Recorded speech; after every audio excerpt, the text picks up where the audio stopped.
मुंबई, राज्याचे पोलीस महासंचालक सदानंद दाते यांच्या नावाने बनावट नोटीस पाठवून डिजिटल अरेस्टची भीती दाखवत एका ज्येष्ठ नागरिकाकडून तब्बल 2,25,00,000 रुपयांची फसवणूक केल्याचा प्रकार उघडकीस आला आहे।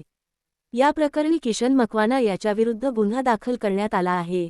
गोरेगाव येथील 77 वर्षीय ज्येष्ठ नागरिकाला नोव्हेंबर 2025 मध्ये 2 जणांनी स्वतःला पोलीस अधिकारी असल्याचे सांगत दूरध्वनीवर संपर्क साधला।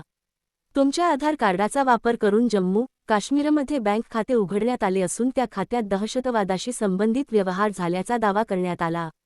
तपासात सहकार्य न केल्यास अटक केली जाईल अशी धमकीही देण्यात आली। तसेच व्हॉट्सॲपवर बनावट अटक वॉरंट पाठवण्यात आले। नोव्हेंबर 18 ते 3 डिसेंबर दरम्यान आरोपींनी वारंवार संपर्क साधत तपासातून सुटका करून देण्याच्या नावाखाली पैसे भरण्याची मागणी केली। भीतीपोटी ज्येष्ठ नागरिकांनी आरोपींनी सांगितलेल्या विविध खात्यांमध्ये टप्प्याटप्प्याने एकूण 2,25,00,000 रुपये वर्ग पैसे पाठवल्यानंतर आरोपींचे संपर्क क्रमांक बंद झाल्याने फसवणुकीचा प्रकार उघडकीस आला। तपासात आरोपी किशन मकवाना हा सायबर फसवणूक करणाऱ्या टोळीच्या संपर्कात असल्याचे समोर आले आहे।